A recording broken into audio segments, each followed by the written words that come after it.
Arusha metisha people. Arusha people. Hakuna. Arusha, asanteni sana. Tumefurahi kukutana na nyie na mnatutia nguvu. Mnatupa nguvu ya kuendelea na mapambano. Tunapita katikati ya bonde la uvuli wa mauti, lakini tukiwa na nyie tuko imara. Ninawashukuru sana kwa niaba ya chama chetu. Nataka niseme mambo kadhaa mbele yenu. Jambo la kwanza, tuko kwenye operation kubwa ya chama. Operation ya no reforms, no election. Chama chetu katika wakati mbalimbali kimeibua ajenda kubwa katika nchi hii. Ajenda ya kwanza iliyoungwa mkono sana na wananchi ni ajenda ya wizi wa mali za umma, ajenda ya ufisadi iliyoasisiwa na Dr. Slaa na Tundu Lissu pale Mwembe Yanga.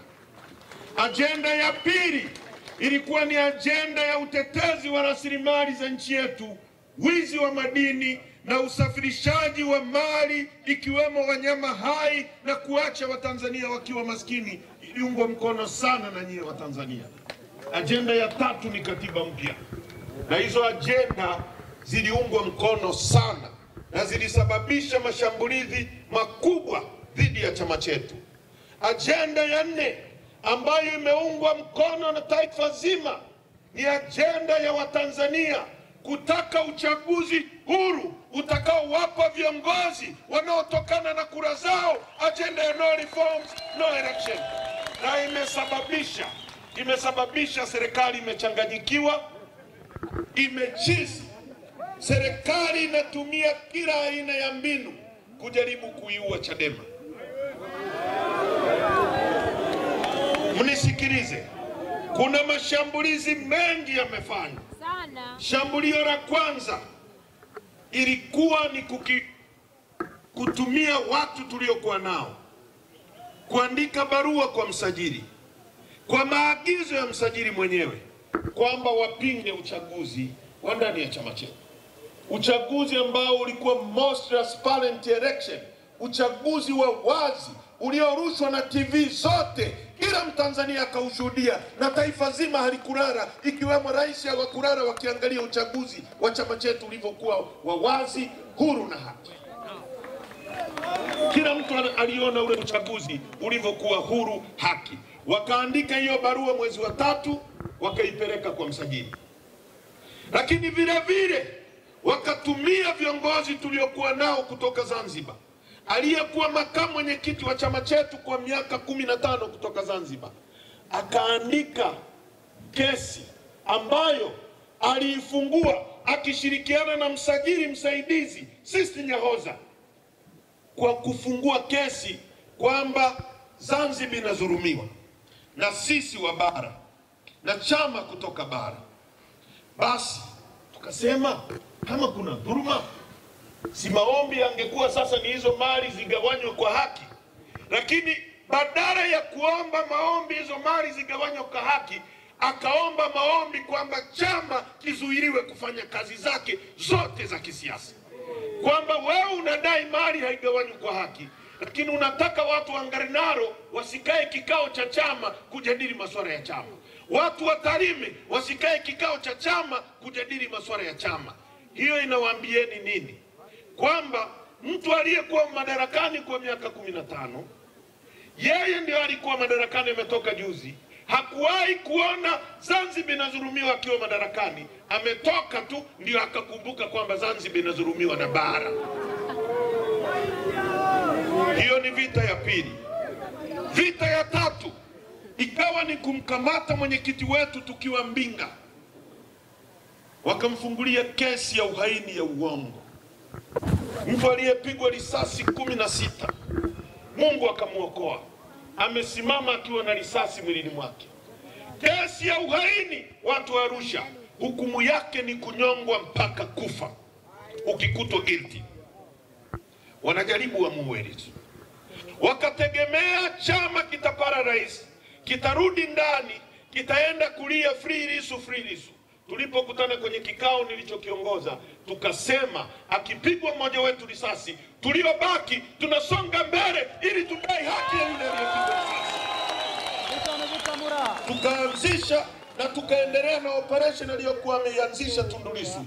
Tulipoenda kanda ya Ziwa, mapokeo yamekuwa makubwa kuliko walivyotegemea. Wakajaribu na kuanzisha chama kikaragosi. Hizi zote ni mbinu za kujaribu kuishambulia Chadema, lakini nyie wa Tanzania mmekataa kuona Chadema inakufa mbele ya macho yenu, mnaendelea kuiunga mkono. Sasa jana mmemsikia msajili amesema kwamba anaifutia Chadema ruzuku, anatishia kukifuta chama hiki kinyume cha utaratibu wa sheria. Tukijaribu kueleza mambo yote, hata hiyo barua yenyewe ya huyo aliyelalamika, mwanzo aliandika kama anamwandikia msajili rufaa. Sisi tukamjibu msajili kwamba wewe sio mamlaka ya rufaa ndani ya chama chetu. Chama chetu kina vyombo vyake vya kufanya rufaa kama mtu ana malalamiko. Kwa hiyo kama mtu amekuja kwako, mwambie arudi ndani ya chama, ashughulikiwe ndani ya chama. Msajili akamwambia toa hiyo barua, andika barua kama malalamiko. Kwa hiyo barua yenyewe imeandikwa na msajili, yeye ndio mshtaki, yeye ndio mlalamikaji, alafu yeye ndio jaji anayetaka kutoa hukumu dhidi ya chama chetu. Sasa ndugu zangu, maamuzi ya tuliotoa tarehe 23 na tarehe 24 ni maamuzi ya kamati kuu ya chama chetu. Hayakuwa maamuzi yangu binafsi. Chama chetu kilisema barua ya msajili ni batili kupitia kamati kuu ya chama chetu. Sasa na kimeendelea kutambua viongozi wetu wale tuliowateua kwenye baraza kuu la tarehe 22. Tunafanya nini baada ya hapo? Tumeitisha kamati kuu ya chama tarehe 3. Tutarudi kwenye kamati kuu kujadili barua ya msajili na tutatoa mwelekeo wa nchi ni wapi tunaelekea. Nataka nitumie nafasi hii kumwambia Rais Samia, kwa sababu najua ndio yuko nyuma ya hili jambo, kujaribu kuishambulia Chadema na ajenda yake. Rais Samia, ukijaribu kufunga mbinu za kidemokrasia za watu kudai haki yao, watu wanauawa, watu wanatekwa. Mimi nimeambiwa jana kwamba niangalie sana namba zangu zinahesabika. Nataka niwaambie watu wa Arusha, sitakimbia nchi hii hata dakika moja. Nitakuwepo kama damu yangu itamwagika katika kutetea haki na usawa katika nchi hii, na imwagike, lakini msirudi nyuma, tusonge mbele mpaka tutakapopata mabadiliko. Ndugu zangu wa Tanzania, huyu msajili ni adui wa demokrasia ya nchi yetu. Alifanya hivyo kwa CUF. Lipumba aliyejiuzuru mwenyewe mbele ya uso wa dunia, akatoka kwenye chama, akabaki Maalim Seif. Lipumba akaenda akakaa miezi iliyotosha, akarudi, msajili akapora chama, akamkabidhi Lipumba na akampa ruzuku Lipumba. Msajili huyu ameipora NCCR kutoka kwa James Mbatia, akakabidhi kikundi kingine cha watu. Leo tarehe 28, Mahakama Kuu ya Dodoma imesema uamuzi aliofanya msajili ni uamuzi wa kihuni, ulivunja sheria, chama kirudi kwa Mbatia. Kwa hiyo msajili anahusika kuua chama, anahusika kuua vyama ndani ya nchi. Ni adui wa demokrasia ya nchi yetu, anataka kujaribu kuiua Chadema. Nataka nimwambie hataweza, na Chadema haiwezi kufa, itasonga mbele kutafutia Watanzania mabadiliko. Watu wa Arusha, kwa nini tuko hapa kuzungumzia uchaguzi? Kwa nini tunazungumza